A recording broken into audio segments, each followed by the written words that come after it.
If you know anything about MMOs, then there's a good chance you're familiar with the name Josh Strife Hayes. He's behind the series Worst MMO Ever.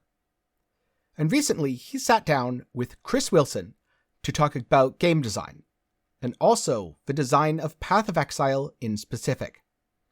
So today is going to be my first reaction video, where I go over some of the points that Josh and Chris bring up, and give my own take, both as someone who has played Path of Exile for a very long time, and also as someone who wants to keep playing Path of Exile for a long time after this. I don't really know too much about React etiquette. This is my first React video and possibly my last one. It could go horribly. For now, let's find out and let's see what can be said about the design of Path of Exile. Ladies and gentlemen, welcome. I'm Josh Strife Hayes, and this is Devlog, a series where I talk to games designers about their development process and then ask some tricky questions about games design today. Okay, so just to start things off, I love this concept. I think that game designers have a lot to say about their games which don't really get brought up, because some of these questions are hard to ask. And I'm not sure that I would be able to sit there, look Chris Wilson in the eye, and ask him some of the hard questions. But they need to be asked. So, huge amount of respect for making this series, and I'm very much looking forward to future episodes. As usual, a big thank you to all the supporters on Patreon and Twitch who keep the channel alive. More information on this at the end. Today I'm talking to Chris Wilson from Grinding Gear Games, the company behind hack-and-slash action RPG Path of Exile. Chris, thank you very much for taking the time to talk to me. You're welcome. Thanks for hosting. For those of you who may not know who you are or the game that you work with, could you give me a brief introduction about yourself, your history with video games, and the history behind Path of Exile? So my name's Chris Wilson. I founded Grinding Gear Games with some friends back in 2006. And oh my god, he didn't say the thing.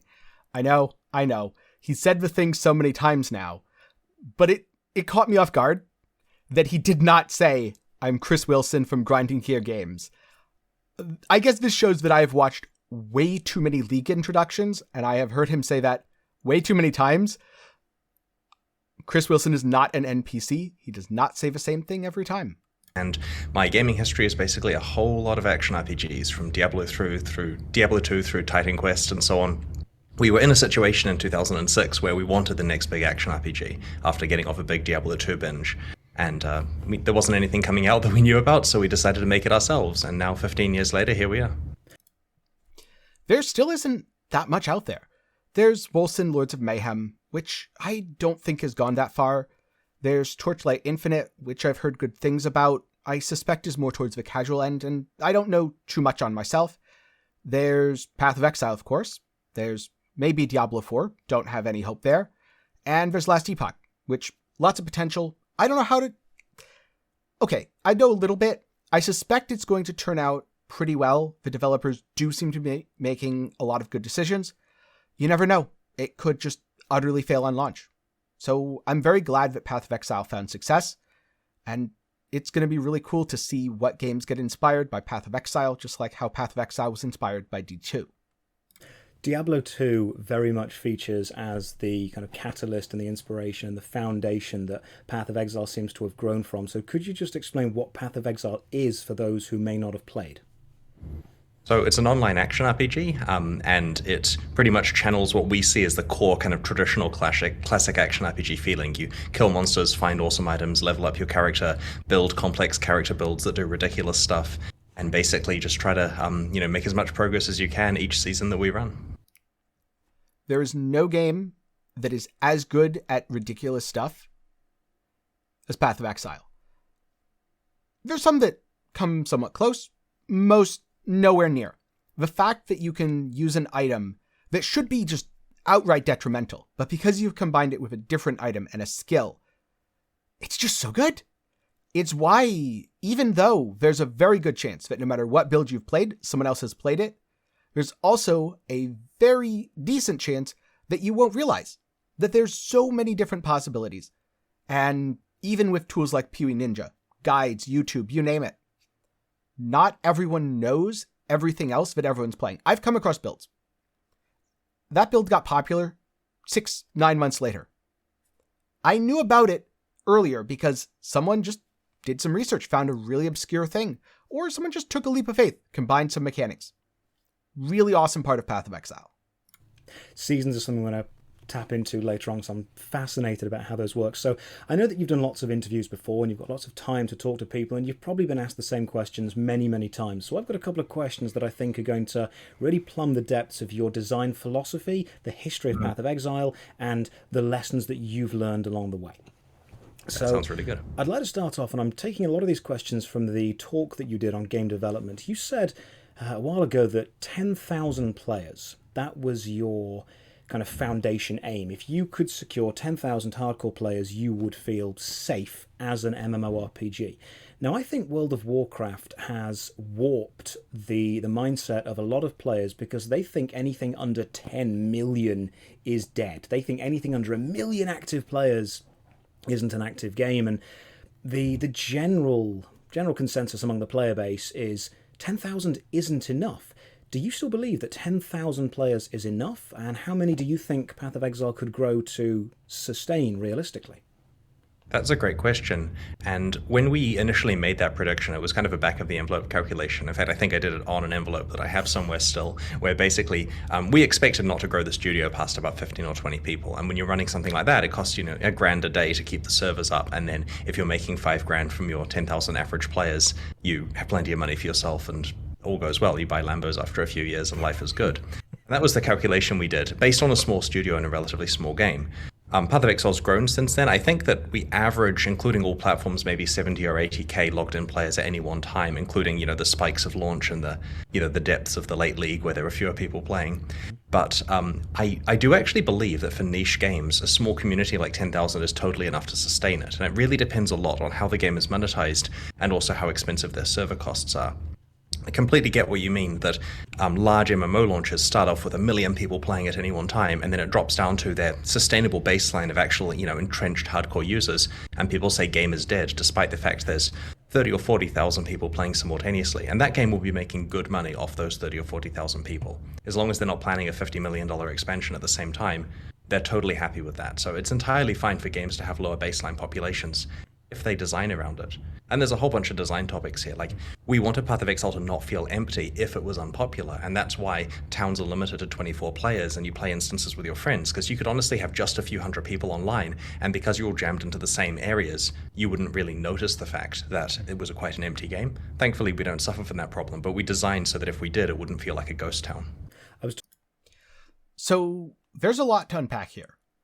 First of all, part of why some MMOs, World of Warcraft being a good example, or even New World, feel as empty as they do, is because they have multiple servers. Path of Exile doesn't. You encounter small groups of people, and because those instances are capped at very, very low numbers by MMO standards, you don't notice when the population fluctuates up and down. If I log in right now, 2 months in, not that many people playing, I'll see roughly the same amount of people as if I log in day one. But Path of Exile also doesn't use separate servers. So you don't see things like, well, this server is the popular one. This has 5,000 people. The next 3 have 1,000 each, and the remaining 20 have 100 or less. Because it's all one big single population, sort of. I realize there is solo self-found. There's hardcore. There's solo self-found hardcore. There's standard. There's private leagues. There is some fragmentation there. For the most part, though, a very large portion of a population, if we take the 70,000 number, for example, and assume, well, it's roughly doubled near the start, 140, roughly half near the end, 35,000, I'm going to guess that 35,000 people is enough that you wouldn't notice people around you, regardless, and because they limited it. On top of all that, it never gets to that point where you notice the difference. You'll notice in the economy. If you play solo self-found, you're not going to notice population differences. If you play trade, less people will be buying and selling items, but people will be buying and selling items, and that would not necessarily be the case if it was instanced servers rather than mega servers. I'm going to call them mega servers. I don't think they really are. I also completely agree with the idea that World of Warcraft, with its huge numbers, warped things. In fact, I see that a lot even just as a YouTuber.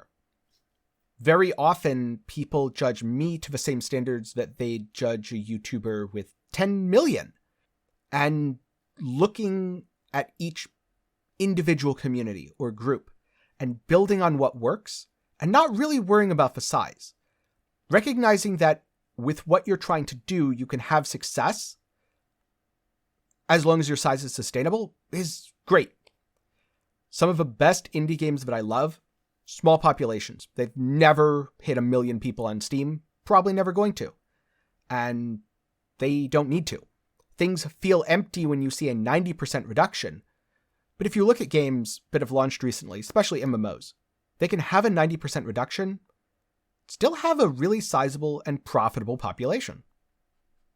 Talking to a few of my friends about the idea that if a game has 1 million players online, you may not necessarily interact with all 1 million. You could probably interact or even see in the world a couple of hundred before it starts to get a little bit laggy and a little bit excessive. So having those hub centers and then the exploration areas that you journey out to me, reminds me a lot of Guild Wars 1, the idea of the centralized community and then expand out. Have you never decided to go back on that idea? Have you never thought maybe the explorable areas should be parts of the open world?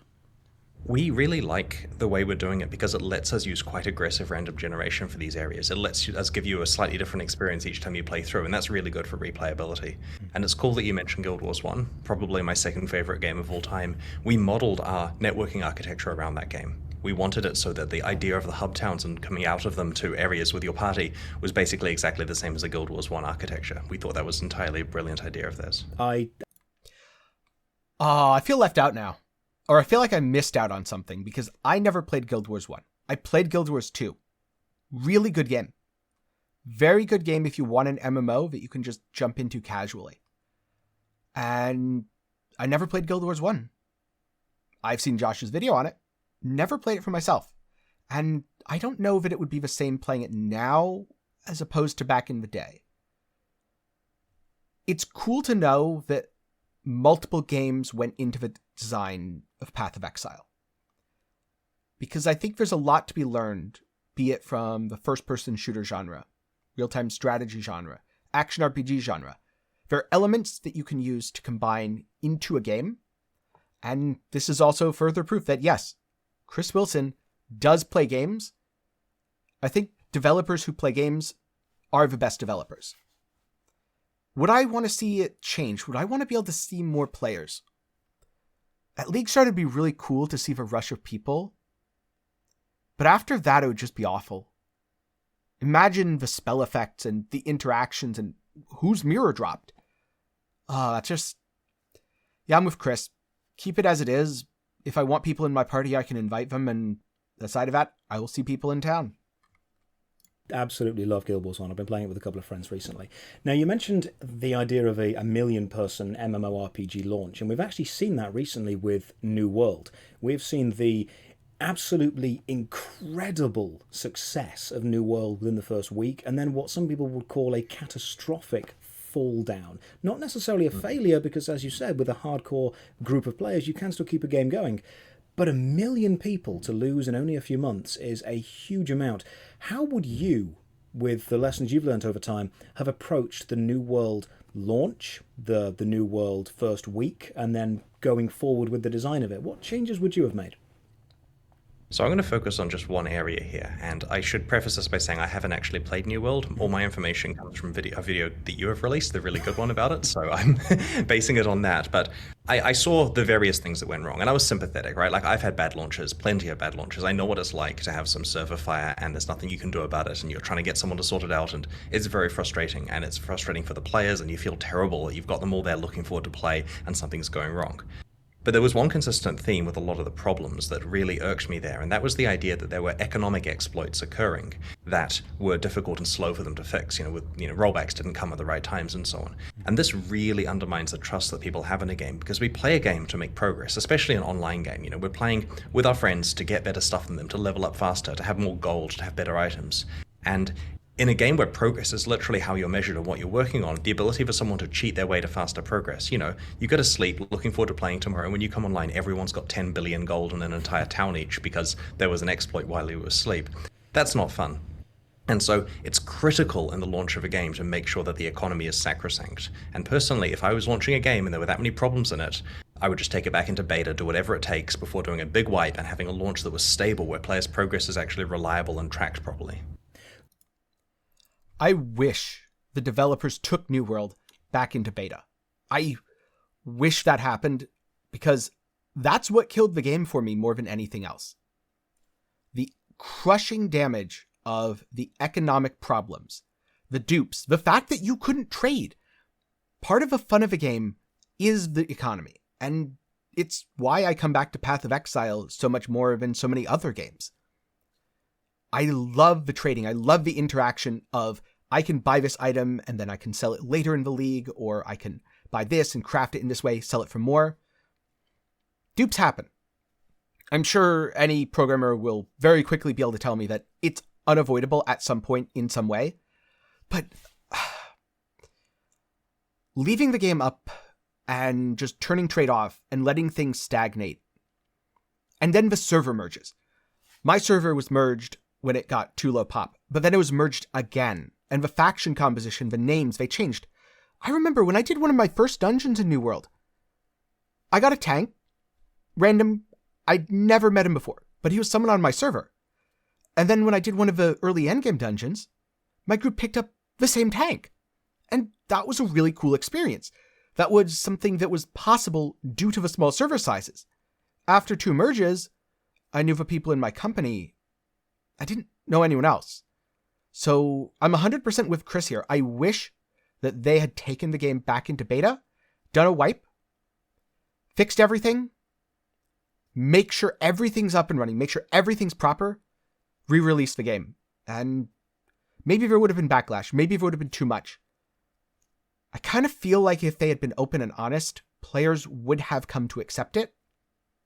And the game wouldn't necessarily be in a better spot than it is now, but it would be in a better spot 3 or 5 years from now when everything's actually fixed and ready to go. We had a short chat a few days ago where I kind of asked about the idea of the economy, and you placed the economy and the stability of the economy extremely highly within your game.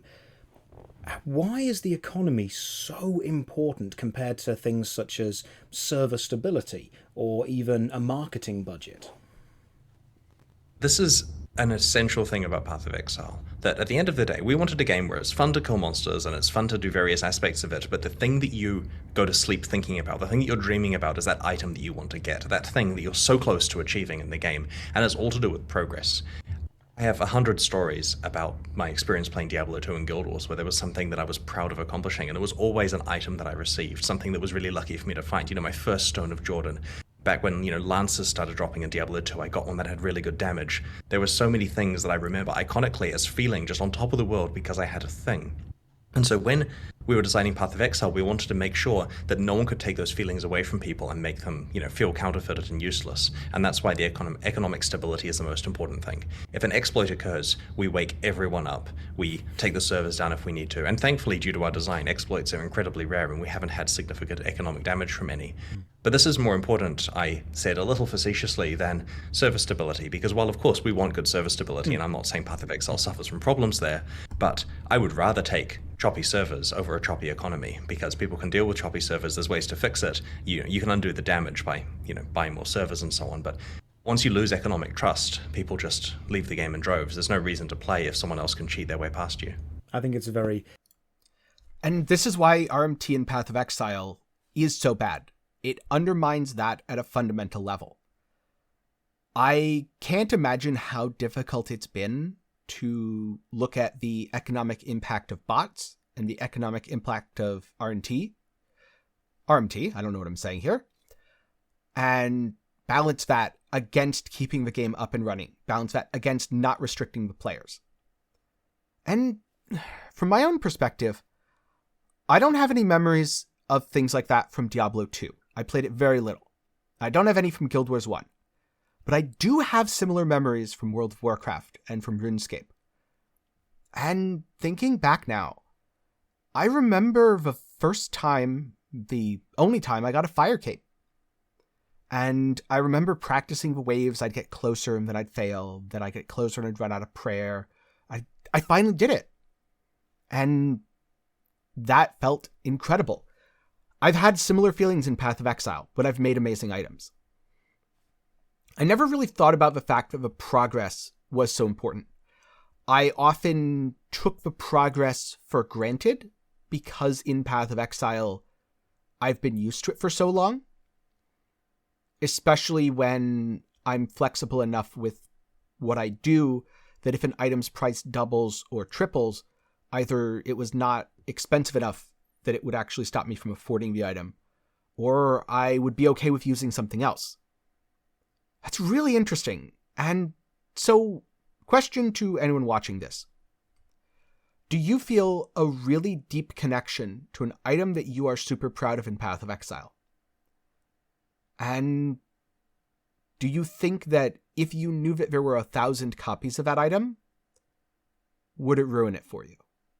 Let me know your thoughts. Because for me, I think so.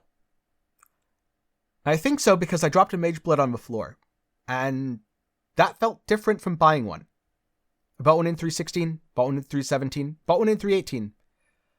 Finding one on the floor, way better. Way more fulfilling, and I'm not going to double corrupt to replace that Mage Blood.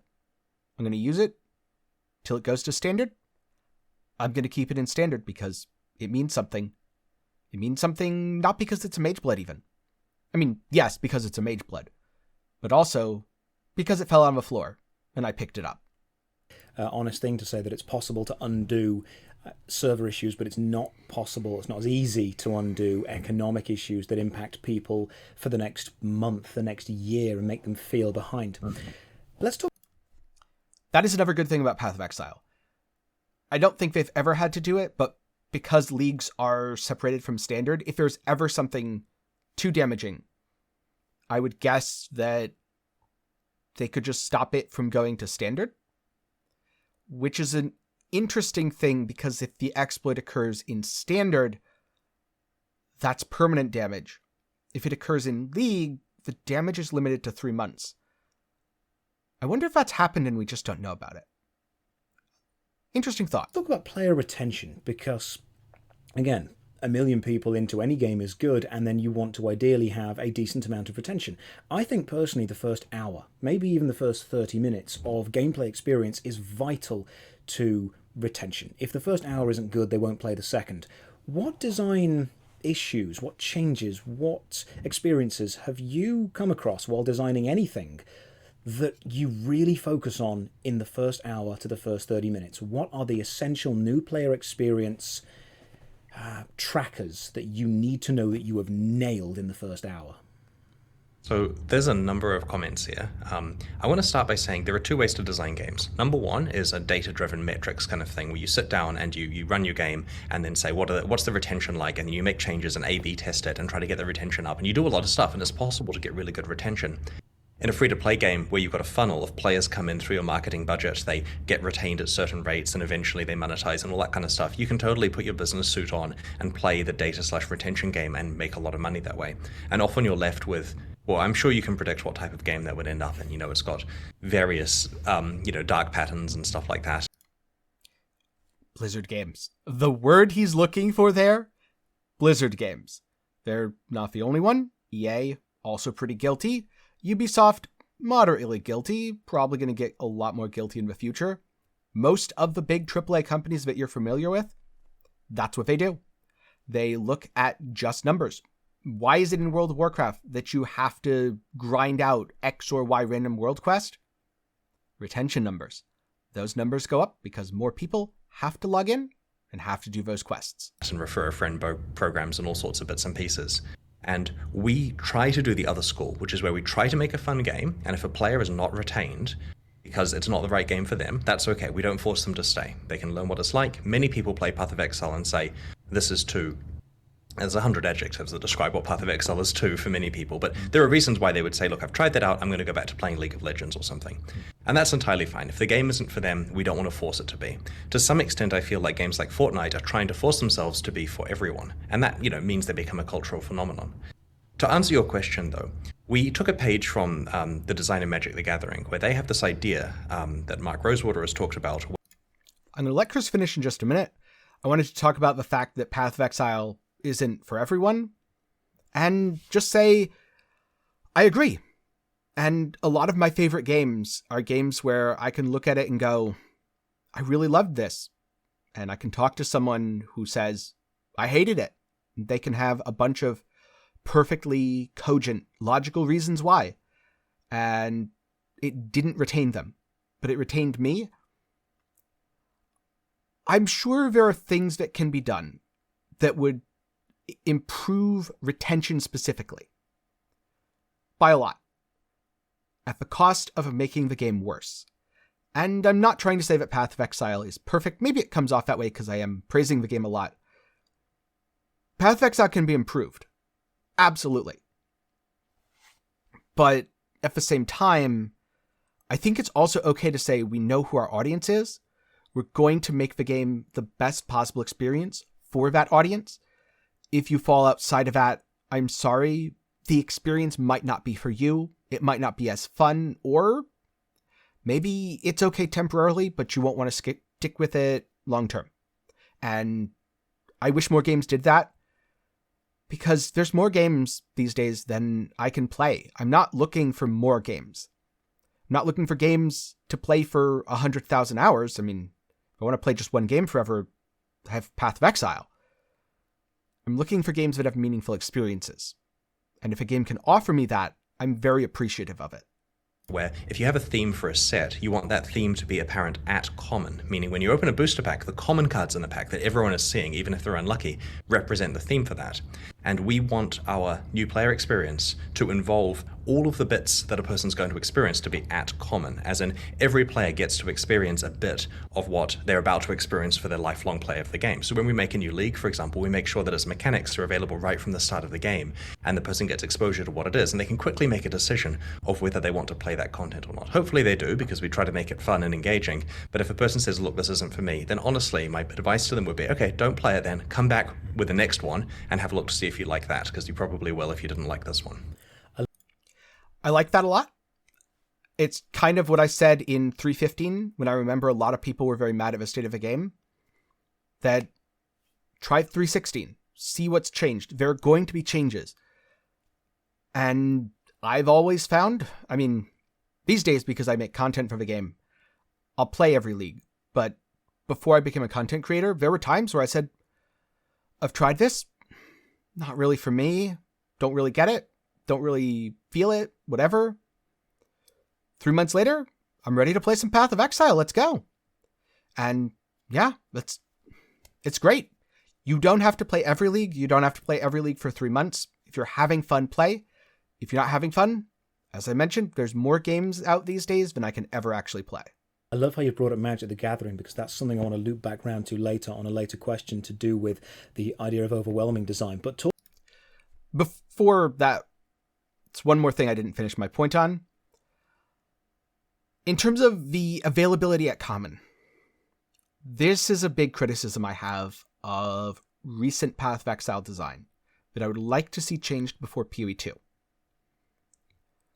When content is added to Path of Exile, in the league where it comes in, it's introduced usually pretty well. You're given a surface level understanding, and you can build on that understanding as you continue forwards. When it goes core, that tutorial section is usually cut off, and the content itself is pushed to the end game. Now, new players are often left without the important context of how to engage with the mechanic at a surface level. I would love to see, during the acts, more league mechanic tutorials that ease you in, like we have with the Masters, to show you, okay, if you want to do this, or if you like this content, this is what it has to offer. And maybe you don't. Well, Most of that you can block once you get to the end game. That's a thing on the Atlas passive tree now. Great change. But please, Chris, add more ways to experience the content early so that new players know what they like, what they don't, and at least some basics on how to engage with things. Talking about the new player experience, we would be remiss unless we mentioned the skill tree, because that is probably one of the most iconic moments in Path of Exile, opening the skill tree and zooming out. And it's probably one of the most widely discussed moments of people going, this is overwhelming, it's not for me. If that has been identified as such an overwhelming moment, what discussions have you had internally about whether you should change it? And if you do, what it would be changed to? That's a great question. So Path of Exile has a complicated skill tree and a degree of lock-in, right? You make decisions, and it's possible but difficult to undo those decisions. And we see this as a very positive thing that kind of exemplifies the type of game it is. You're going to have to make hard decisions, there's a lot of data to consider, and you might make the wrong ones, and that's okay. You learn, you get better at it. It can be very overwhelming for new players where they open it up and say, what do I have to do? Do I need to load Google? Do I have to watch a YouTube video? And we made a number of changes to make this easier. The first thing we considered internally was hiding most of the tree to give you just a small area to choose from. And our problem here was that A, it doesn't filter out players who are never going to handle the complexity of the game, because there is a lot more complicated stuff than the skill tree in there. And we feel that that shock of here's the skill tree means that if someone really doesn't want a game that involves thinking, they can go back to another one. That's Okay. I love this because just among friends, I often used the Pewee skill tree as a filter of, should I try to get my friend into Path of Exile? If they see the skill tree and they go, oh god, that's horrifying. Probably not for them. Maybe for them. Maybe I'll still say, well, it's not really that bad. You can just go to the big circles, the notables, and focus on those. Everything else is just connection. If they go, that looks awesome, how does it work? Definitely start playing Path of Exile. Or maybe don't, because that's dangerous. You might give Chris your soul if you start playing Path of Exile after looking at a skill tree and going, yeah, that seems awesome. Stage respects their time, if you see what I mean. Wastes a bit less of it. So we tried hiding a lot of the skill tree, and the problem is for the players who do want to engage with it, that's actually a detriment because they want to do a bit of planning. They want to say long-term, where am I going? Am I going to this place over here? Am I going over there? And giving them full information is a sign of respect. We're not trying to hide something from them. The thing that actually really helped with the new player experience of the skill tree was adding what we call the notable passives. They're the slightly larger ones that have names and a particular theme. Because if you kind of squint slightly and look at just the notables, they lay a much more clear path of what you want to do. The notables are so good at that. You can look at notables, and in general, you will know where to go. All you have to do, type in search for minion, life, fire, whatever you want that's themed around your character, and the notables will give you a rough idea of, all right, I need these nodes, these nodes, these nodes. That's the basic outline of my tree. I want to get to this notable, then to this notable, then to this one, and there's some good ones up there. You don't have to consider the fine-grained ones along the way. You just have to look at the large, 10 that you're going to go for. And that's a better way to approach a build. And maybe a future improvement we could make is to focus on that a bit more, where we highlight to the players, look, a recommendation could be that you get these notables, and then it's up to them to choose what exact path they're doing to get it, but the path is a bit less relevant at that point.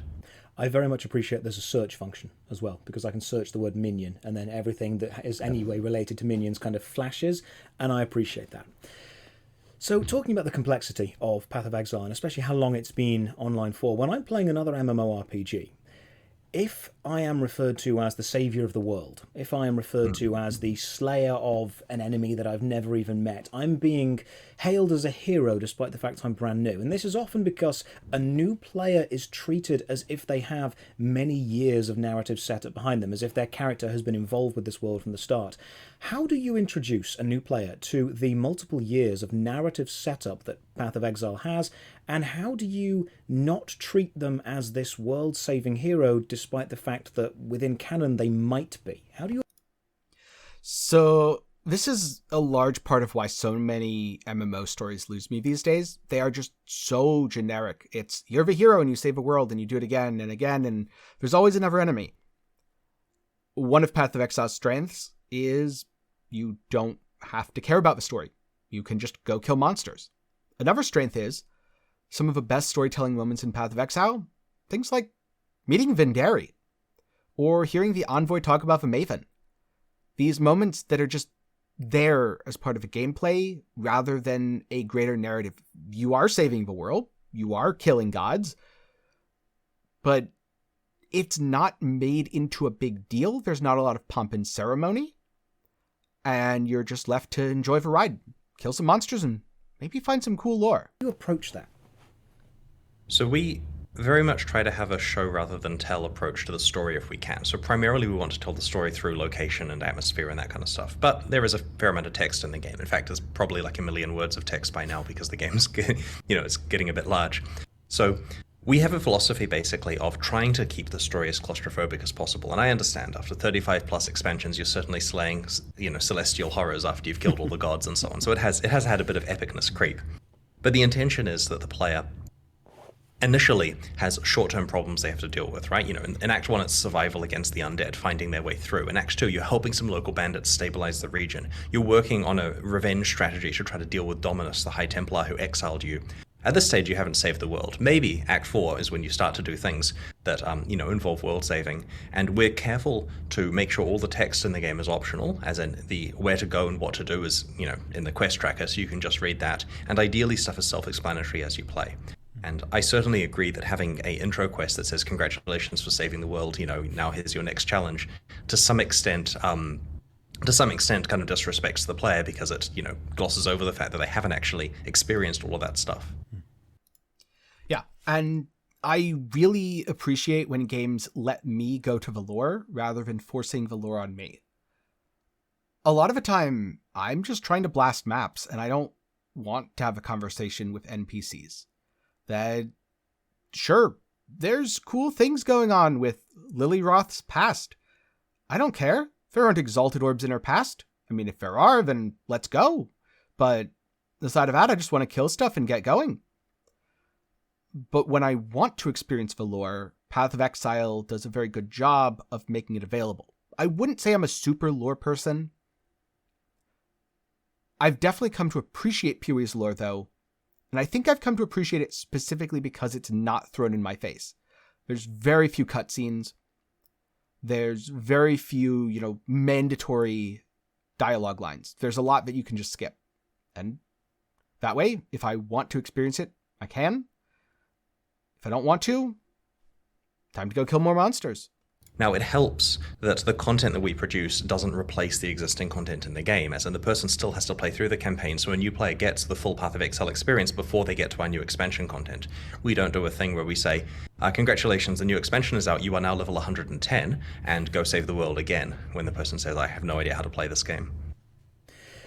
The amount of stories and the amount of text and the amount of voiceover as well that's in the game is overwhelming because it is a phenomenally deep game, and a lot of people do like to just rush in and hack and slash monsters, but if they take their time with it, there is an actual established story there with consistent characters and narrative choices that do matter, especially with the slaying the bandits, because there's a choice you have to make between 3 tribes, and depending on what that, you either get permanent passive boost or an extra skill point doing it. So it's not just that the narrative is tacked on in the early game, it is also mechanically impactful, which I do quite like.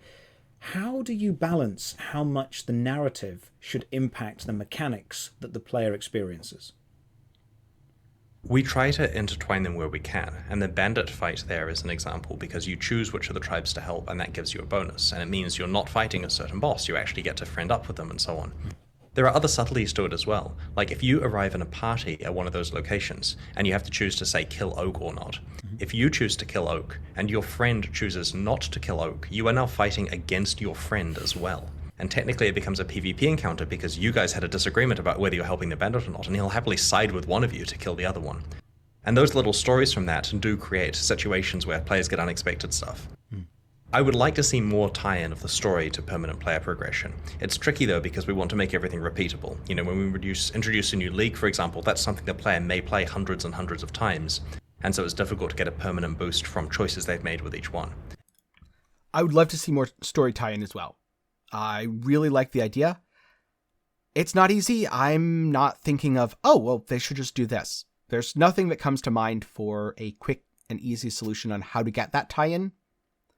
I guess the bandit idea, more things like that where you're choosing a side or a faction.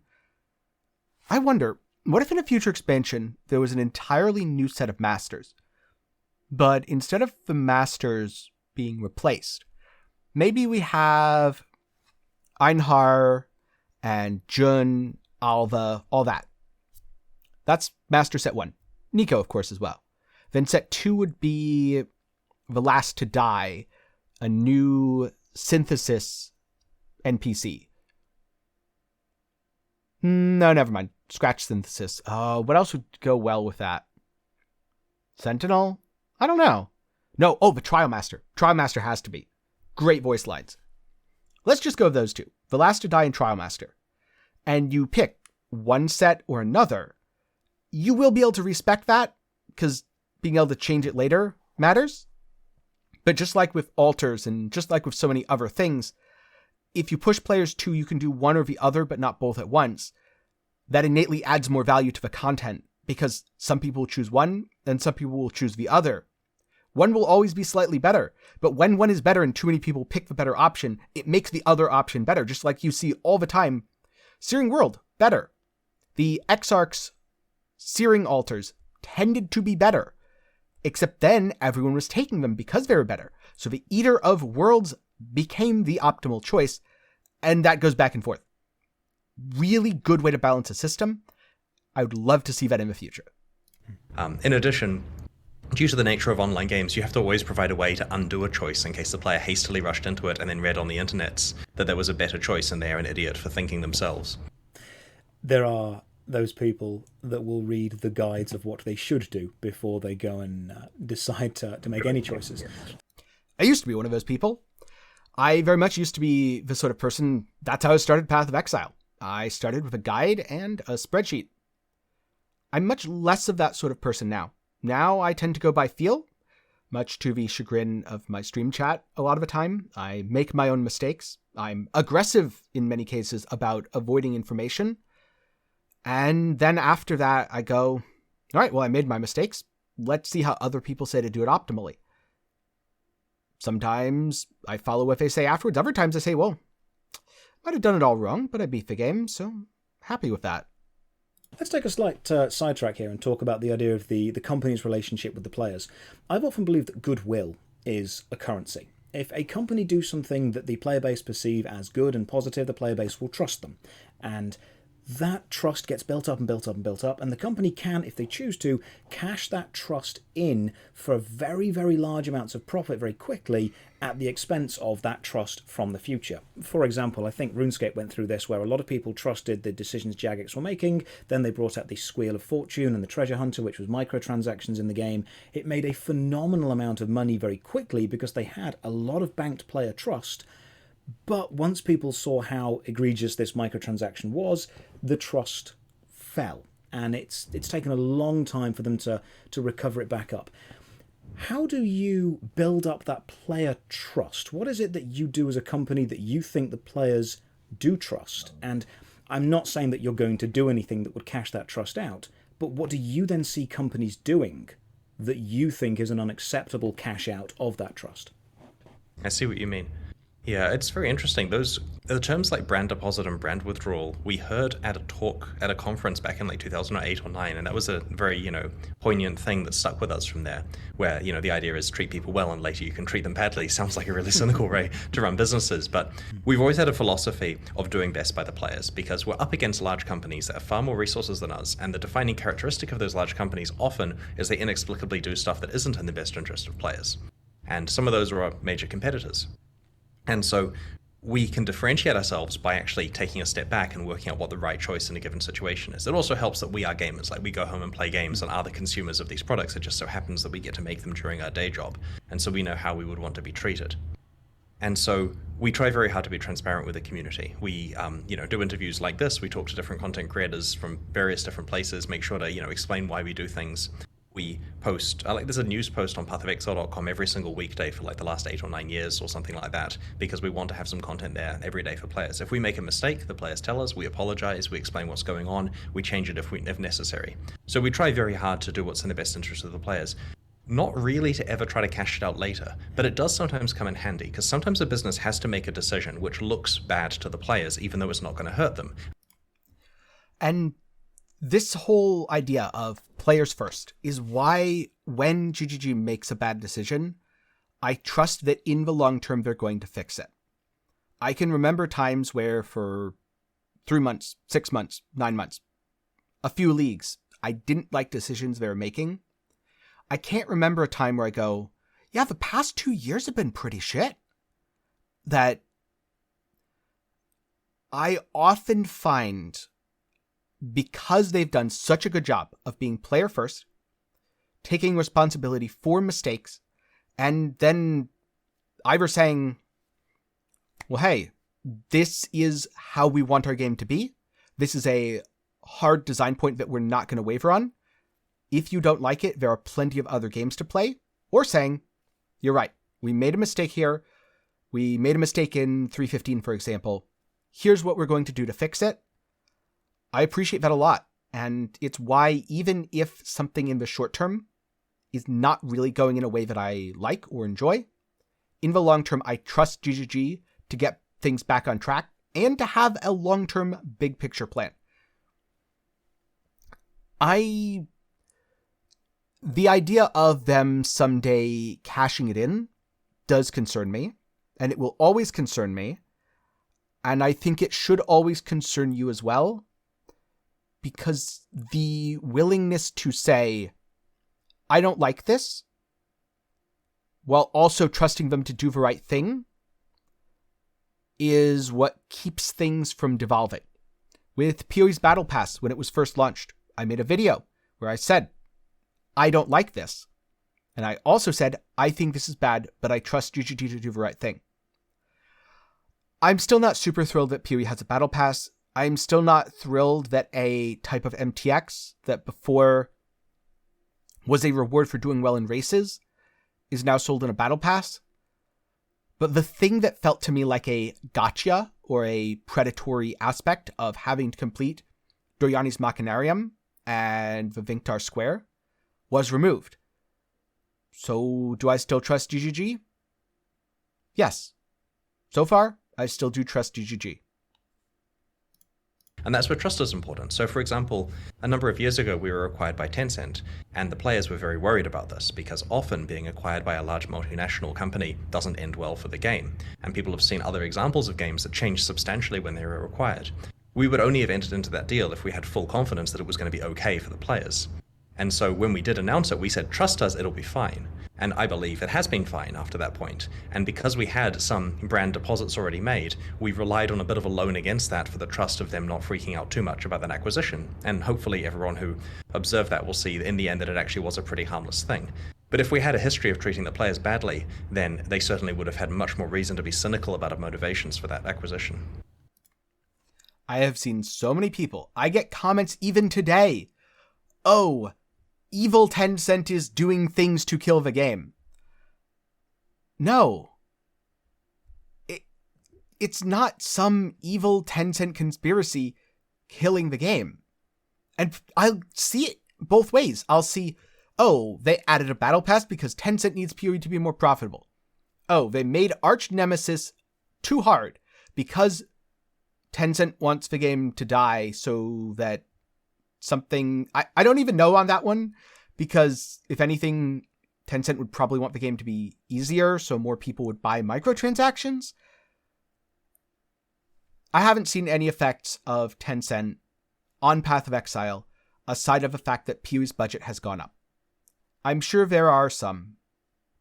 They have not ruined the game for me, and I don't foresee them doing so. The fact that the PoE dev team and Chris Wilson have made as many mistakes as they have since the acquisition, to me proves that Tencent is not forcing them down a path of maximal monetization, play everything safe. The team can still experiment, and part of that means getting things wrong. That was a very honest answer, thank you. Now, you mentioned in your game design talk that when you first started bringing leagues out, they were various lengths, from a few weeks to a couple of months. And you said the average player needs more than 1 month to play a league. How do you think the general player base, not just of MMORPGs, but gaming in general, how has that changed over the last 5 to 10 years? Do players have shorter attention spans? Do players want shorter, more intense things? And how has leagues affected the development of Path of Exile in relation to that? So I have two observations on players over the last 15 years that I've been involved with this game, and the first observation is that players more and more feel that the correct thing to do is to start playing a new game using a guide. For example, were I to install New World as an example of a game today, which I've never played before, if I were to go and watch all the videos on it, find a guide, and then follow that to the letter, that's basically how a lot of people are playing games, versus the other option, which is just install it, close the internet down, and try to have fun. Which obviously means you make worse decisions, and you take a lot longer, and it's a lot less efficient, but I would argue a lot more fun to actually do that, because you have a lot more game ahead of you. And so we're facing players who don't fully understand what they're doing, but still doing it as optimally as possible. And this has consequences. Like, for example, if someone says, this is the most powerful build, I'm going to play that, and they don't realize it's too difficult to get the items for that. The correct plan is to play an easier, simpler one, use it to build up wealth, and then play the end game build based on the stuff you found using your league starter. That detail is often lost on the new player who just sees the most powerful build and said, I'm going to play that sounds amazing. This is something that I have had so much trouble with. It is why I no longer make build guides and instead make build showcases. That the idea of you can just play the thing with a really shiny, flashy gameplay immediately as a new player is just, it will lead you down the wrong path.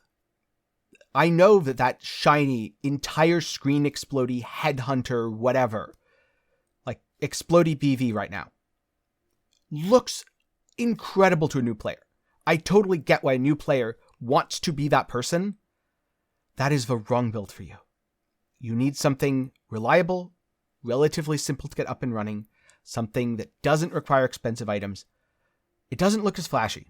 It's not as sexy as a build, but it will get you to the point where you can build the knowledge base and currency you need to make the flashier, sexier build later on. And I can tell you right now, there's a pressure as a content creator to market everything towards new players. It's tough. I can absolutely see the pressure to do that, and I kind of hate it. I don't have any solutions. I just don't like it. There's other complexity as well. So we generally find there's a push for the average player to want things to be faster and more explosive and rewarding, right? If you basically make a change that in any way slows anything down or adjusts it to a place where the long-term die-hard fans are saying, okay, this is a much better speed, I like this a lot more. You've got 90% of the players saying, what are you doing? You're ruining the game, make it fast again, or we're going to boycott it. And this is tricky because we do want to service all of our players. We do want it so that the 90%, which is a large number, who want fast and crazy with lots of reward sharing everywhere, they have the game they're enjoying, but we also don't want to go too far away from what actually makes the core of the game fun. And it's amazing how elastic this is, because I believe firmly at the moment that Path of Exile's combat and itemization are very far off where would be optimal. Like, I think Path of Exile is a great game and it's running really well, but it's a sign of the fact that those systems are so robust that it's still fun, despite the fact that it's quite far off the mark that we intended, due to the accumulation of 37 expansions worth of content. Now, we have the ability to carefully address this in various ways, but we are cognizant of the fact that rapidly changing something that players are currently enjoying probably is a bad move overall for the game, and so that's an interesting point of contention with the community there. To get back to your question about leagues, our league model basically is that every 13 weeks we release essentially a fresh server, to use MMO parlance, where there's a new expansion on it, and so everyone gets to start out fresh, basically a new season. And that works really well because it means that players that have zipped through the content before have the ability to enjoy building up a character from scratch again. And we essentially there's this interesting fantasy that players have where everyone feels they're the best at Path of Exile. Everyone believes if they take a week off work, that they can get to the top of the ladder the fastest, they can find the best items, they can they can play the best build, and it's going to go perfectly for them. Because there's no reason it won't. It's just RNG and time investment and skill at that point. And so we have this amazing cycle going where so many people will log in at launch and play for whatever period of time they want to until they're finished with their character, which is, as you say, around a month out of the 3. Many people take longer, some people are much shorter. And that works really well because, to get back to a previous point, if we release content that certain players don't like, that's fine. The next league will probably have quite different content and people know to come back every time. And this is a repeatable cycle that's kept ourselves in business, to be completely honest. If we didn't have leagues, we would have dropped down to below 10,000 players over time and have no way of really getting anyone back. Yeah, I don't know how they've done it. I see the idea of things should be faster and more rewarding versus slower and less rewarding. I am definitely towards the slower and less rewarding kind of aspect. Definitely towards the slower, but I think the reward should scale with the difficulty and with the challenge. So if, let's just say the game is slowed down, you're doing half as many maps per hour, but you feel like those maps are more meaningful to you, then you'll get a situation that's kind of like what we have with delirious mapping. If you're doing a 100% delirious map, you're not clearing that as fast as an Alkin Go tier 16. It's slower paced in that regard. Now, the actual moment-to-moment combat isn't. But I kind of wish that the game moved more towards that, where through layers of investment, you slow the game down.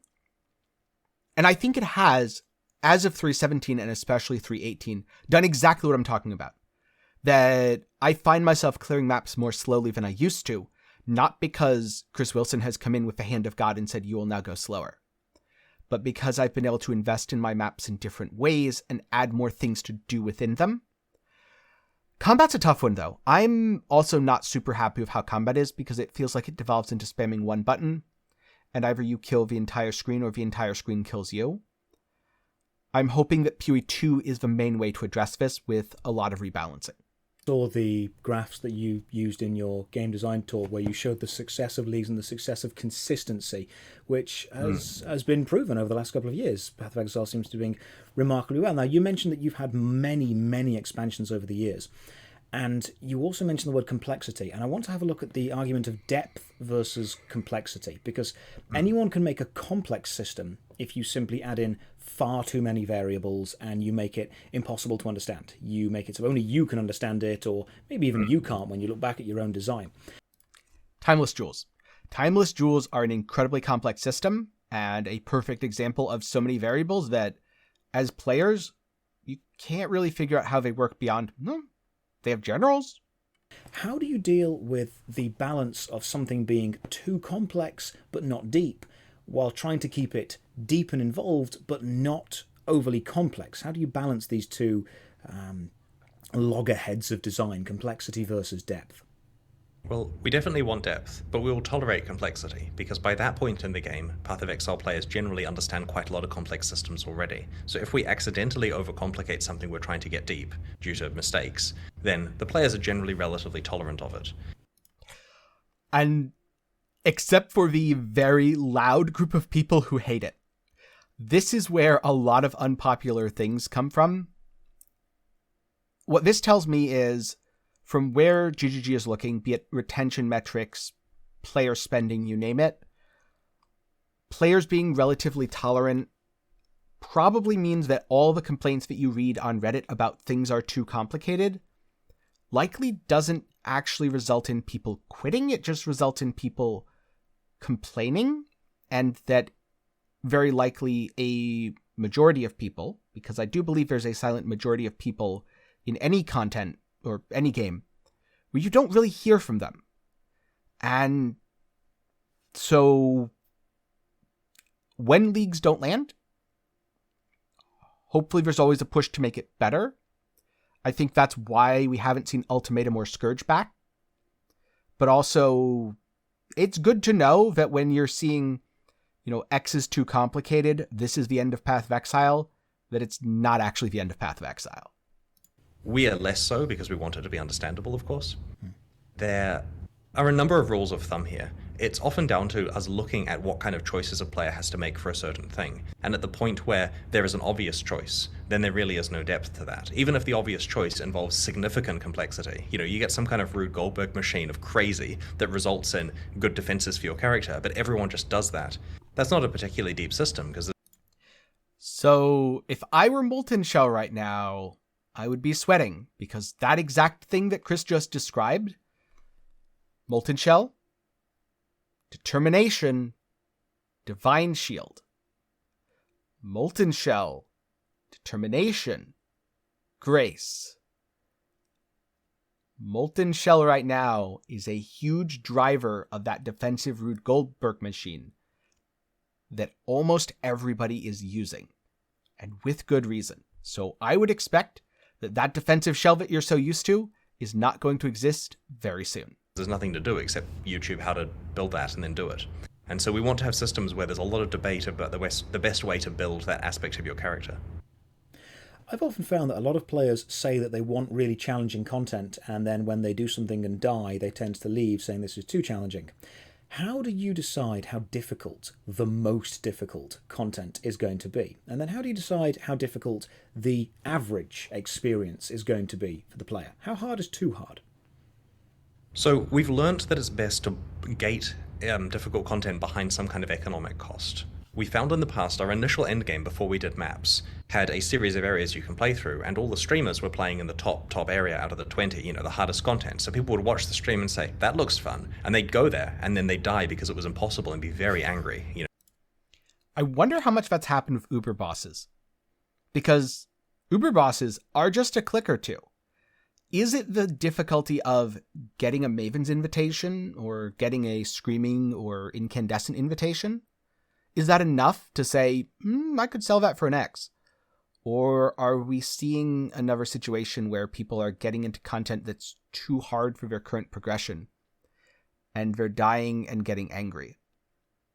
I kind of wonder about that, because there's no real economic cost to Uber bosses.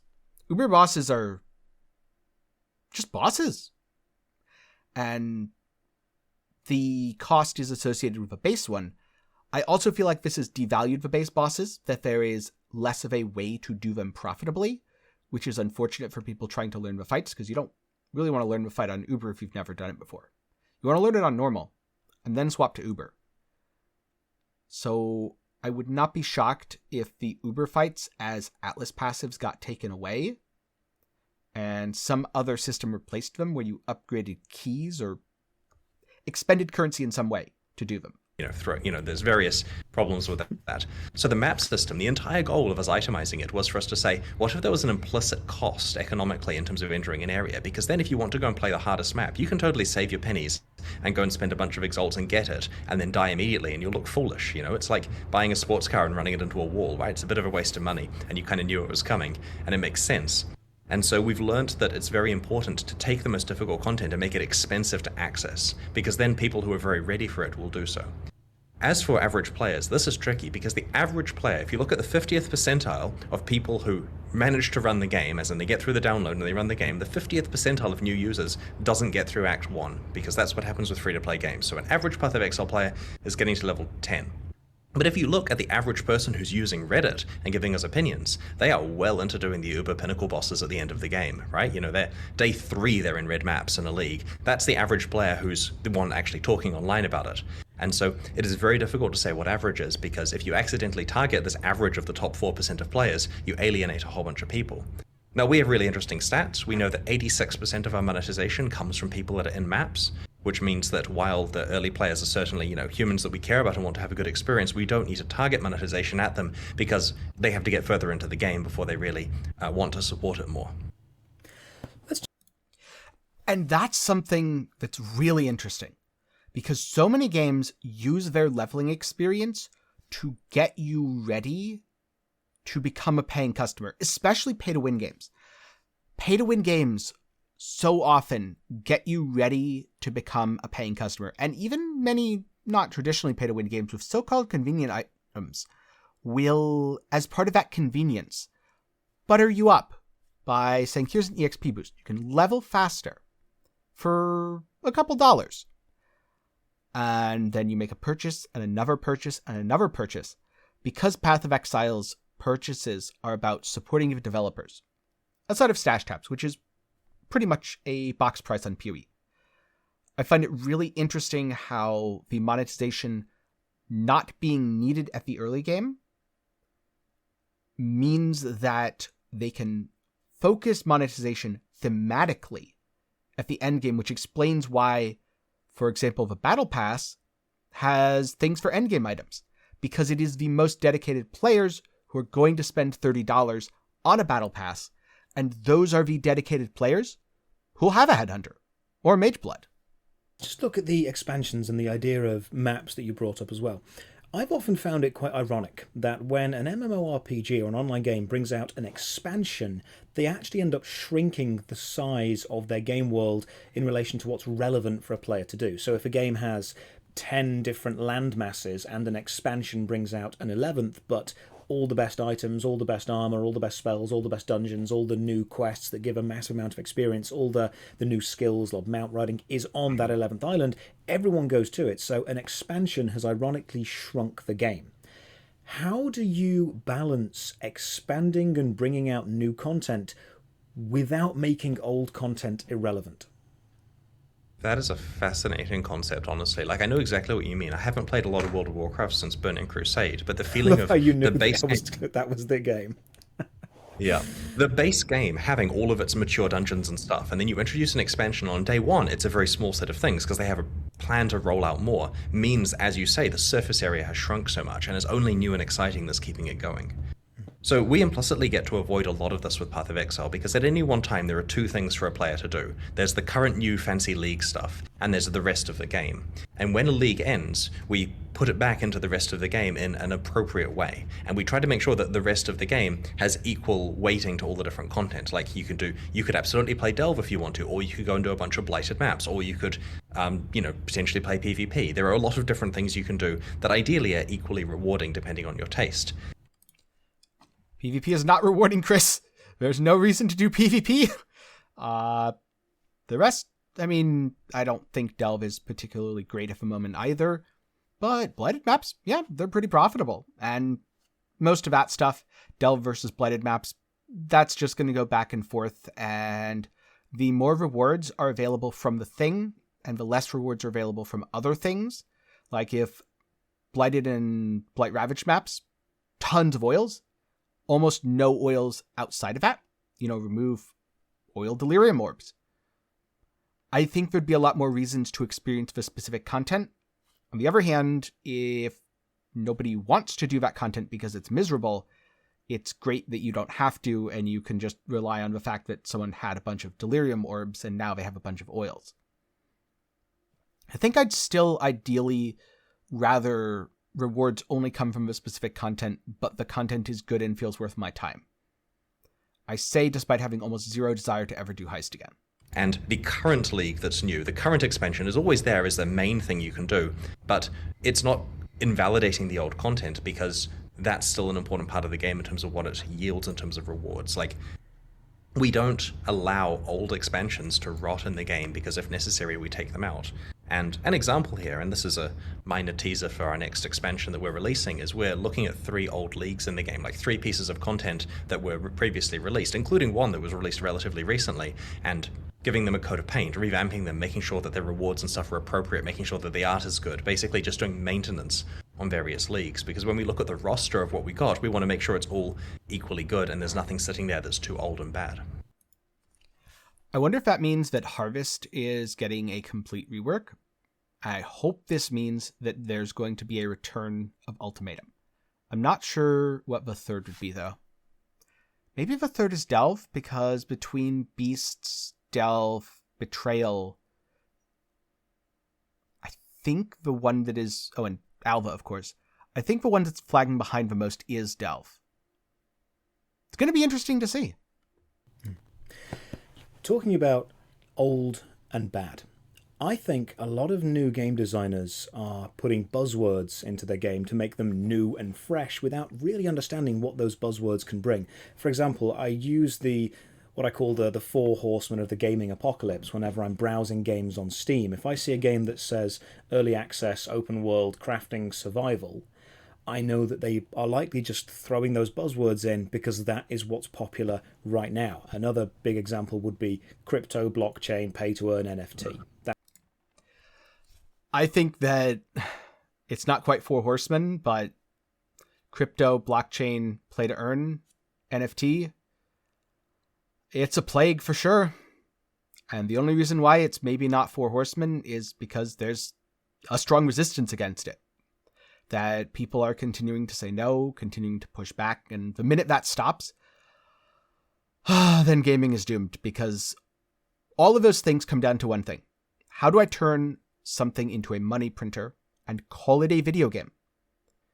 I've never once seen a play-to-earn game, a crypto game, a blockchain game, or an NFT game that does anything to use those technologies to benefit the player or to make the experience more fun. It does it to benefit the company and make people give them more money for less content, or what is in most cases a really badly made game. That's what a lot of games are looking toward now. How do you as a designer, how do you research these hot new trends or these marketing gimmicks, and then how do you know what is worth following and what is worth completely avoiding? We are super anti-gimmick, to be completely honest. Like, we imagine targeting the kind of person who in the year 2000 was playing games on a PC, who'd bought themselves a 3D accelerator back before you really needed it, mouse and keyboard, like traditional gamer, person who grew up playing Command and Conquer, right? We're talking proper gamers here. That's our target audience. That gamer was not playing games on their phone. That gamer was not playing games in virtual reality. That gamer was not earning cryptocurrency while they played. And we want to stay to our roots. And yes, over time we've added console controller support. We've released on consoles. We have a mobile version of the game coming along quite well. We jokingly experimented with playing in VR for like an hour and said, nope, that's not happening. PoE in VR sounds like a nightmare. That just sounds like motion sickness guide. I mean, imagine Flicker Strike in VR. You think you can't see the screen now? Don't worry. Don't worry. You won't be able to see anything. I'm still probably not going to play PoE on my phone. I'm also very glad that PoE on the phone exists. I have mixed feelings about consoles because maybe it's my perspective as a PC player looking at consoles and going, but it feels like consoles don't get enough support. And it also feels like it is not worth GGG making the PC gameplay experience worse by either optimizing for consoles or maybe just hiring extra devs is the answer. I don't know how much console makes. That's the problem. I don't know if this is it just doesn't make any money and it's a loss leader, or if this is it's a cool thing that's okay and it's going pretty fine now, but it was really bad of a start and I'm just looking at all the bad stuff. I don't know. It's interesting that PoE is on so many different platforms, though. That's certainly something that has shown that the game grew. We've touched on little bits and pieces, but at no point have we swayed the company in the direction of one of these fads. And that's partly because there are better companies for doing that. There are many agile companies out there that are just there to chase money, and they have a bunch of people waiting for a fad to occur, and they jump on it and get rich. That's cool. Sometimes when it's like VR, they definitely don't get rich, and then they regret jumping on it. But we like the stability, right? Like, this is, you only get one life. You may as well spend it making good games rather than chasing something. You only have one life? That's why I like playing good games as well. So I'm very glad that there are developers like Chris Wilson, whose goal is make good games. Doesn't mean everyone needs to, but hopefully there's always going to be enough good games that I never feel like I have to play a bad one because there's nothing else. And how much, you talked earlier about data-driven analytics and data-driven design. How do you divide the design time between following the data and following the gut feeling of the designers on the team? Because a lot of marketing people, a lot of business people would hate to hear you say that you follow your intuition over the numbers, but the designers would feel the opposite. As the person in charge, how do you approach that responsibility?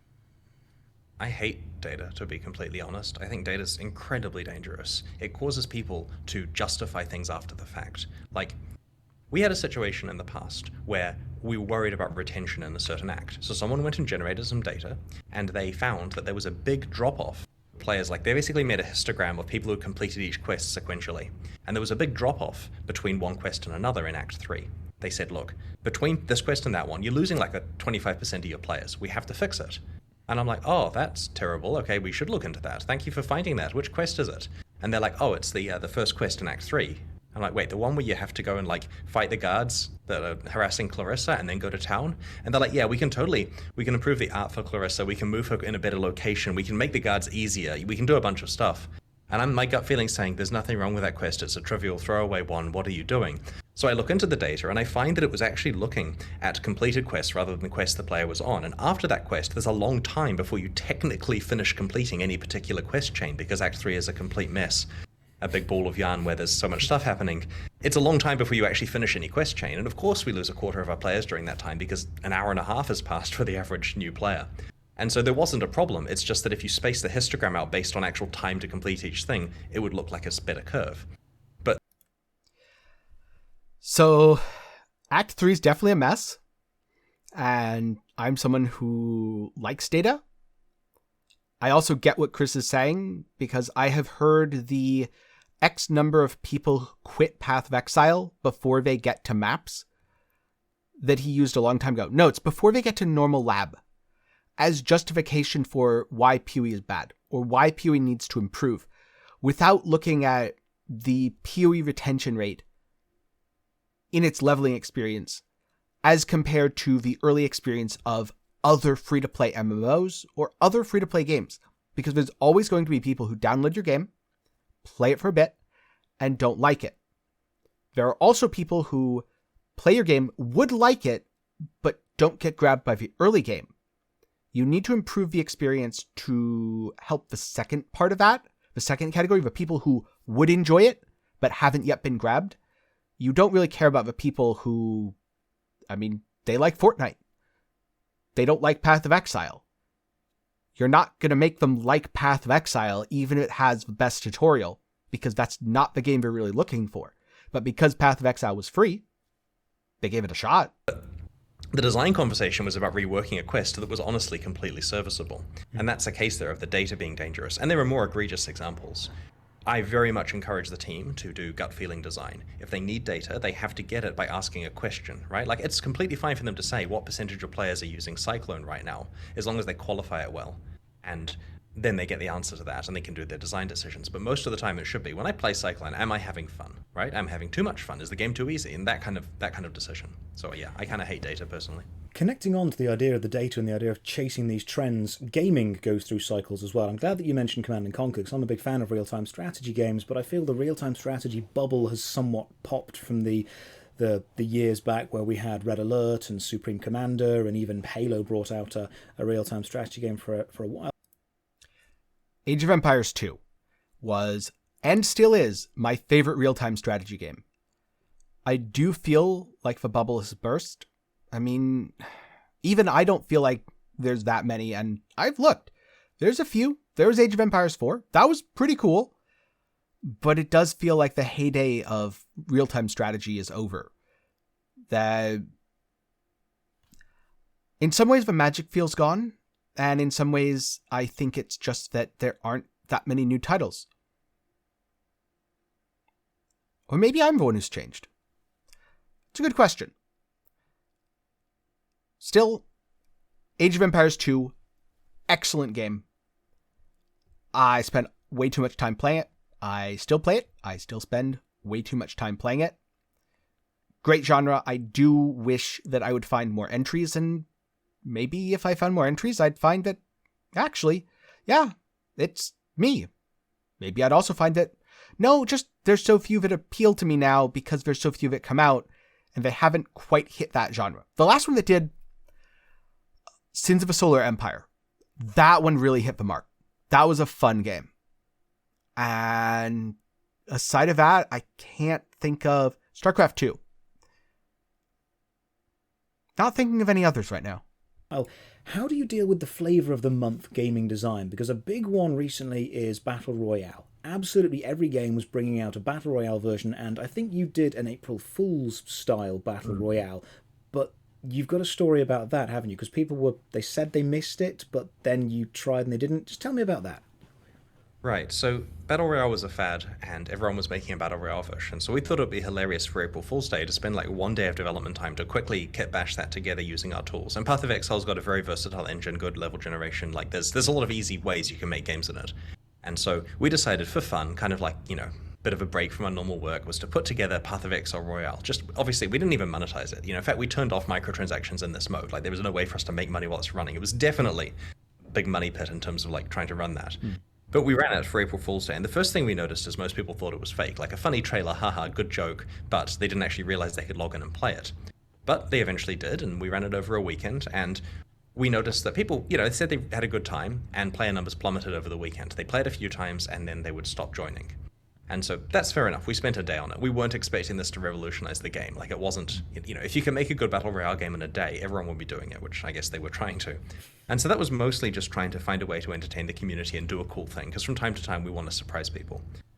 So a few years later, there was this running undercurrent of people saying, we love Royale, bring it back. And we looked at the data of users saying that and said we should bring this back. And so we spent a lot longer, like 5 or 6 days per team member, polishing it up and bringing Royale back, which we then ran. And once again, player numbers were good to start with and gradually fell off a cliff because our players want to play action RPGs. They did not sign up to play Battle Royale. And so this is an example of us actually trying to do a fad, not super seriously, and seeing that it's definitely a complete waste of time. As someone who's played Royale, the first couple games, really fun. And then after that, yeah, it kind of falls off a cliff. You kind of feel like, oh, I should fish for a skill I like. Not because I absolutely need it, but because I don't really want to play the others. I'm sure that if it was a permanent mode and it got updates, it would get better over time. I would love to see more events that get built and curated up to the level of progress that Royale has, and added in as things that GGG can run at the end of a league or when they need to delay something. I also 100% see Chris's point. It doesn't really add that much to PoE long term, aside of the fun memories and the memes. It's cool that they did it. Would I be horribly upset if I never saw Royale again? No. But if it comes back once a year for a weekend or two, I think that's about the appropriate amount of Royale. And to some extent, this has given us lessons elsewhere. It's meant that we're very cautious before doing leagues like Blight, which is the Tower Defense League, where from time to time you have a tower defense encounter. And that's cool, it went okay, but it wasn't great because at the end of the day we realized our players signed up again to play an action RPG, not to play a tower defense game. And so we want to make sure that leagues that we do are aligned with the concept of I'm going to kill monsters in whatever way I want to and find some awesome items. I felt like Blight was not great. I like tower defense games. I don't like tower defense games in Path of Exile because the problem solving and the pathing and the tower placement and all that, the parts of a tower defense game that I really enjoy just don't really mesh well with Path of Exile's gameplay. And I'm sure that they could make a tower defense mode, not Blight, but a tower defense mode that is a standalone thing that is an amazing gameplay experience with enough time and with enough investment. I'm also very glad that since then, we haven't seen very many leagues that are that different from normal PoE gameplay, that instead have slight interesting variations, because it did feel very not PoE at the time. And I'm glad that I wasn't the only one who felt that.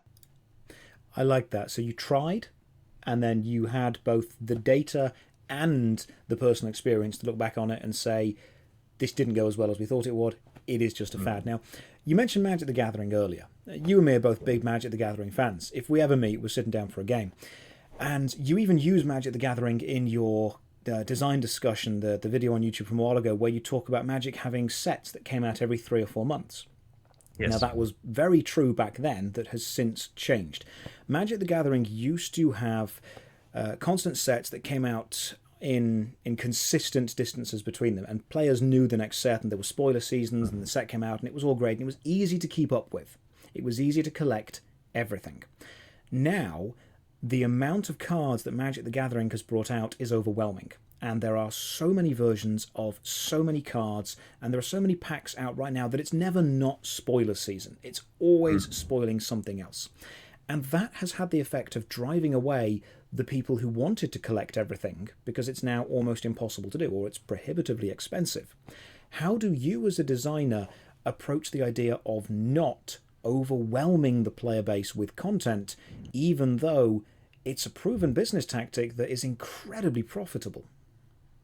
That's a great question, and I personally have a lot of very strong feelings about the amount of Magic cards being printed. I was actually trying to do a relatively comprehensive collection, and you mentioned it's impossible or at least prohibitively expensive. So for my Magic the Gathering collection, I don't really treat money as a barrier, and so it's not just the expensive that's a problem, it's actually physically impossible to try to get all the different languages and so on, because the rate they print cards exhausts the rate at which I can find people worldwide to source them in all the different languages for all the different variations. There's a lot of ranting about the difficulty of collecting cards at the moment. It was certainly a lot easier in the past, and that's had repercussions on Path of Exile. It's meant that we're being very careful, both in terms of the rate at which we release content, but also for things that players are collecting in the game, we want to make sure it's released at a reasonable rate that's actually possible to keep up, because if you run the treadmill too fast, everyone falls off, and then no one wants to play on it anymore. With regard... So, I feel like this is why sometimes Path of Exile seems overwhelming. Because a new player's hit with all the content at once they hit the end game. To go back to something I said earlier, I really wish more of the league mechanics were introduced during the leveling experience, and less of it was all at the end game. Because I think that would lead to players feeling more acclimated to it and less overwhelming. I also think that in terms of collecting items in Path of Exile, if you ever want to set yourself a challenge that'll keep you busy for a very long time, try to collect every unique item in Path of Exile. With regard to content releases, though, we found that our 4-a-year thing is enough that players are kept busy. Now, this is going to sound weird, because a lot of people's experience with Path of Exile is they play for a few weeks really hard and then think, that was awesome, I can't wait for the next one. And if there was one sooner, I'd probably play that. But having time to rest is actually important. You know, having time to play, get your fill of Path of Exile and then play another game till the next Path of Exile expansion comes out works well for us. You know, it gives us the ability to focus our marketing on those 4 spikes a year, focus our content releases on them, have some time for the development team to get a bit of downtime between the expansions for us to stop and reflect on stuff. And while it's entirely possible to throw money at the problem and release 8 expansions a year, I think that would burn out literally everyone involved, even though it would probably temporarily double revenue for a while. And this idea of always having the player play the game. You have a game that you can only play and no other game. You must play this game. You seem very against that. I find it really interesting that Chris is so against this, and yet I personally have a feeling that there's a lot of people in the PoE player base who treat PoE as the only game they play. I'm definitely on Chris's side here. I would go insane if I played Path of Exile every day for years. It is why, about 2 months in, I start playing other games. Recently, I played V Rising, spent a lot more time in that game than I expected to. Really fun. I'm also now playing Moonlighter. Cool little indie game that I'm enjoying. I find that as I play other games, that helps me build my perspective as a content creator and better understand systems and decisions made within Path of Exile. And it also helps me as a player because there's so many awesome games out there, and I would go insane if all I could ever play was PoE. A lot of games now, they want the player to be committed to them forever. They release the daily, weekly, monthly login. They release special, are you playing for 3 hours, you get this. If you're playing for 6 hours, you get this. Don't miss the next update. You seem to have the attitude of players should play multiple games, and that likely comes from you being a gamer yourself. Why have you not decided to follow this traditional marketing path of having players only play Path of Exile and nothing? I hate when games do that. I hate when games have hourly and daily and login bonuses and daily quests and it's so bad. Nothing else ruins my enjoyment of a game faster than the entire gameplay experience being do it daily because we need you to log in tomorrow because retention metrics. It's why I don't play nearly as many MMOs as I used to. Nothing else.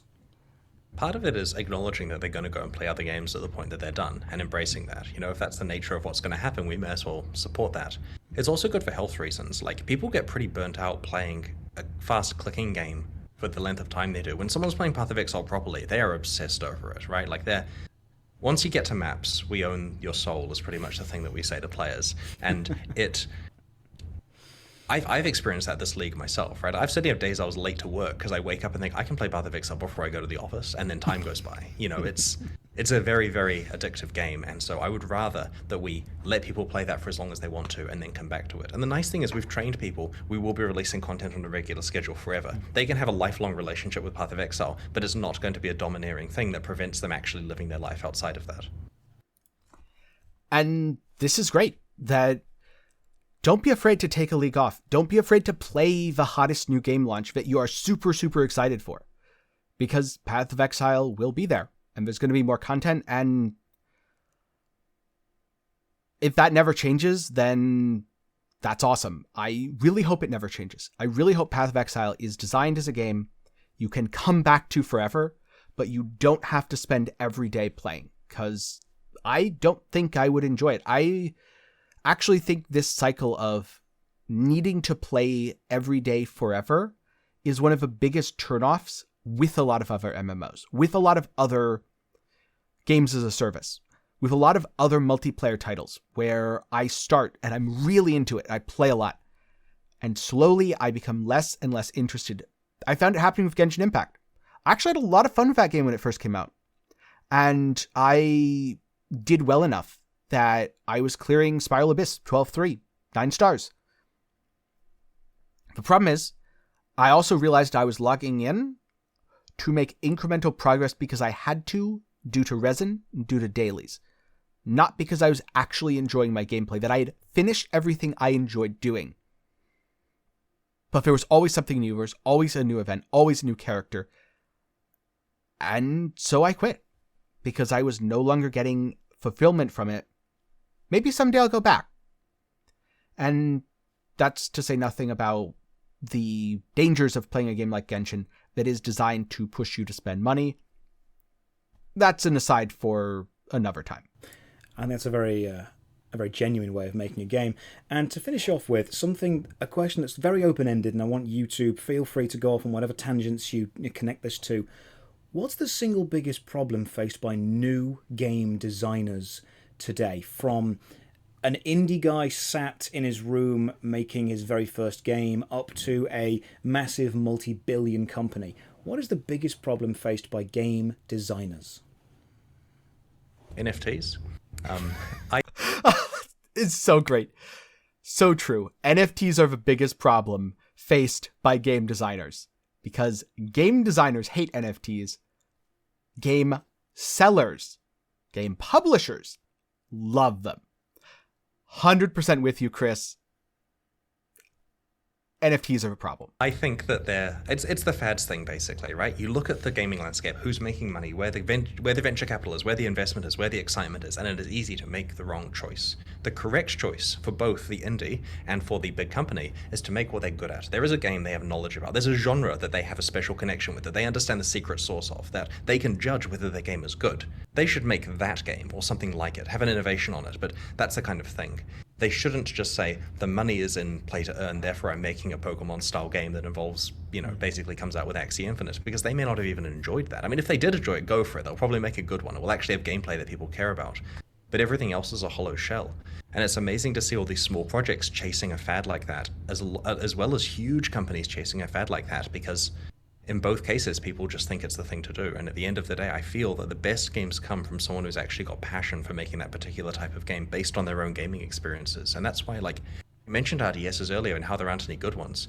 And I desperately want there to be a good RTS, but GGG will never make an RTS because we do not have the core competency, right? I enjoyed it shallowly when I was younger. I have nostalgia, but I was never good enough. No one here has played RTSs competitively. We couldn't make one that actually did the genre justice, whereas we all intimately understand action RPGs, and so we'll make good ones of those for sure. I think I would still trust GGG more to make an RTS than a lot of other companies. It would probably be pretty bad at the start, but it would get better. They would learn from their mistakes and they would improve.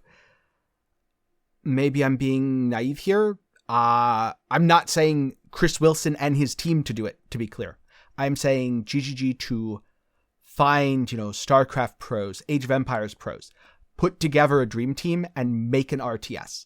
Because even if they make mistakes because Chris himself doesn't understand it, if they found good devs and he talked with them and he learned and he let them make decisions,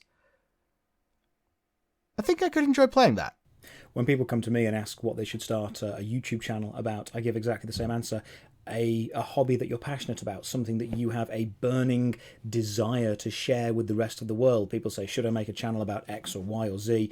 And I say, make a channel about something that you care so much about that you absolutely have to tell everyone else how much you care about it with your knowledge and your passion. And it seems to me that your knowledge and your passion was deliver a better Diablo 2. And yeah, exactly. I think that's been achieved. And I think your player base and the vast majority of the internet would say that it has absolutely, definitely been achieved. Thank you very much for taking the time to chat to me. Is there anything that a brand new Path of Exile player needs to know if they watch this video and think, I'm going to go and download it? All right, before that, I also think that Path of Exile is a better D2. Maybe I'm biased. I've played Path of Exile a lot. I've only played D2 very little. Maybe at some point I'll have to explore that a bit more, really dive into D2. But it has been a very interesting journey for me. I started playing Path of Exile at open beta. The game was very different. There were a lot of growing pains. You used to desync constantly, and that was terrible. Legitimately, if you think lagging a bit at League Start was bad, imagine that but permanently. That's not even really as bad as desync was. Desync was way worse.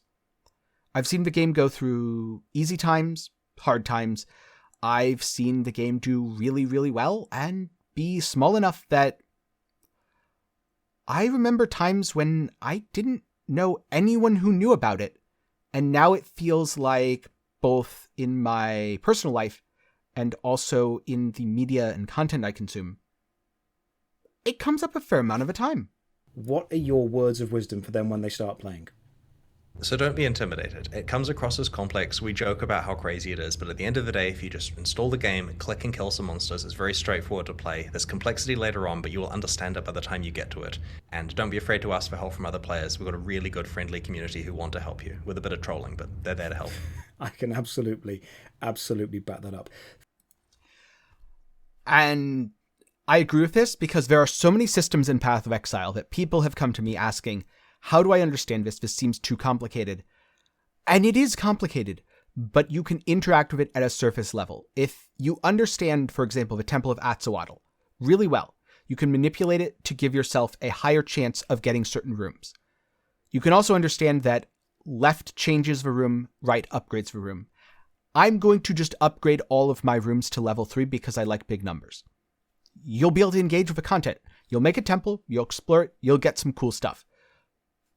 If you don't know the intricacies of the Syndicate, you will not get as much stuff. Your Katarina won't be as rewarding.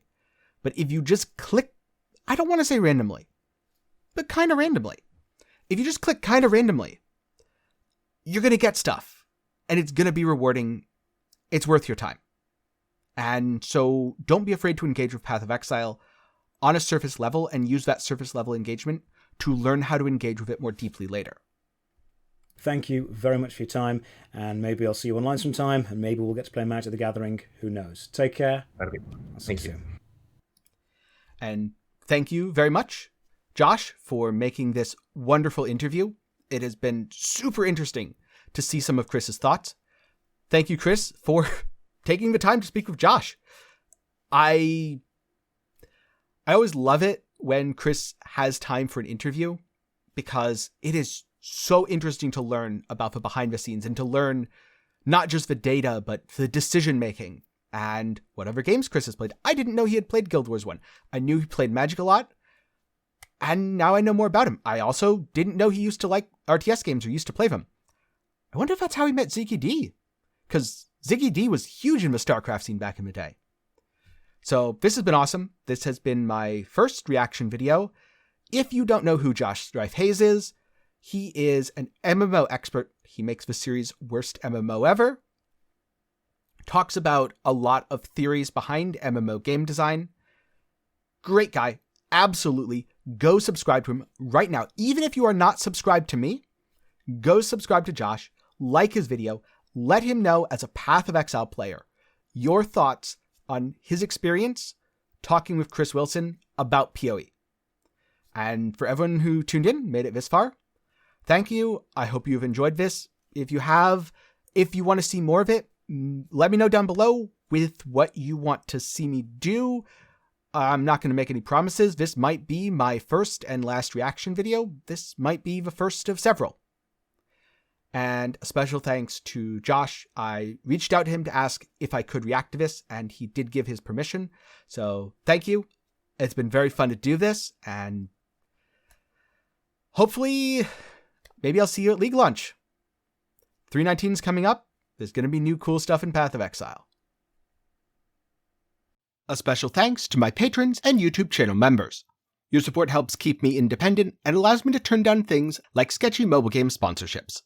You can do so for as low as $1 a month over on Patreon, or if you want to support me completely for free, then you can join the community by hopping into my Discord, link below. If you want more content, check out my second channel, 10 Gaming Thoughts. It's a place that I use to review games, ramble my way through video essays, and a lot more. Or of course, you can just click the suggested video in the card right now. I hope you learned something today, and maybe I'll see you again sometime soon.